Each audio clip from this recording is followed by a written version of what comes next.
Okay, get up on the roof here at John and Lynn Fishbeck's house at 929 Fostoria and Suntree. I made some notes up on the roof, and well, I decided to make this video not only for John and Lynn, but for the insurance company. John called me out here to inspect the roof. He was getting estimates for a new roof because they're in the process of selling their home, and in the process, contractor saying that there is damages related to wind or hail up on the roof. So he called Florida native out to get a second, third opinion on the roof. I'm the first one that decided to do a video, so let's go over those notes real quick. First of all, just a quick point. In this area right here, John mentioned that for both roofs that have been on this house since it was built, has always been a bit of a problematic area. So we're going to redo that area over correctly and completely. Of course, remove the shingles, get down to the bare plywood, replace the flashing. Just literally do it right the first time. Once you get a leak in that type of area, there's just no amount of patch or shortcuts a way around it. You do have a missing shingle right here by the vent. Super steep roof. There's my skid marks where I slid down the roof a little bit. That's a hail impact mark there. That potentially could be one there as well too, but really there's not much hail. But there is on the front of the house basically lifted up sections of shingles. I'd actually give this roof fairly high marks for the condition that it's in. Yes, you do have some granule loss. It is about 10, 12, I think 15 years old. Let's go look at the front here. I see a ripped shingle right there. Okay, so this is the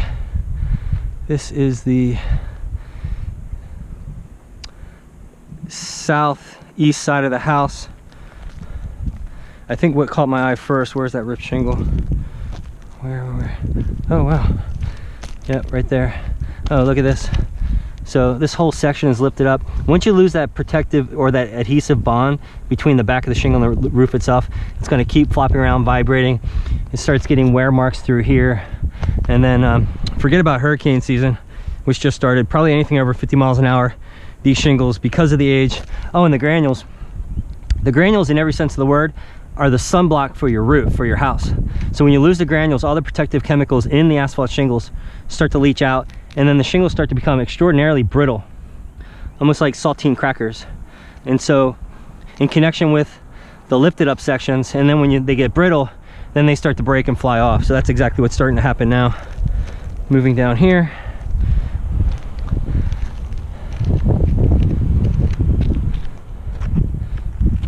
Here's a big section right here, as well as hinge marks. Yeah. Oh gosh. Wow. Look at that. Okay. But it's only on this front side of the house. Coming around here. When we replace your roof, we're going to get rid of these off ridge vents. We'll talk about those in a second.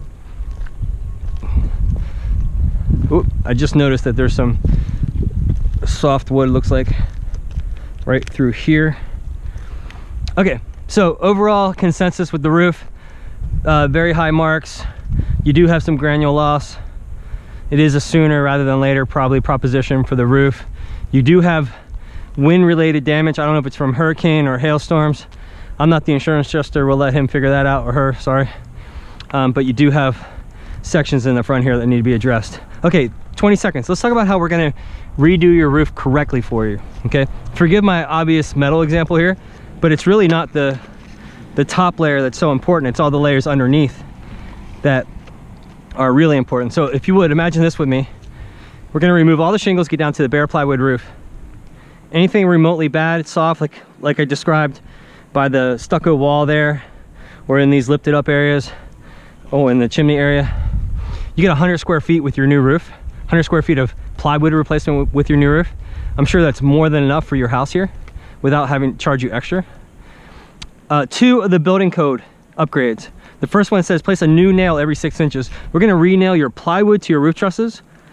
Okay, we go every 4 to 5 inches. So we're going to double, triple the number of nails holding your plywood to your roof trusses. And then the other one, really important, is the waterproof barrier. We're going to cover every inch of this bare plywood roof with waterproof barrier. okay?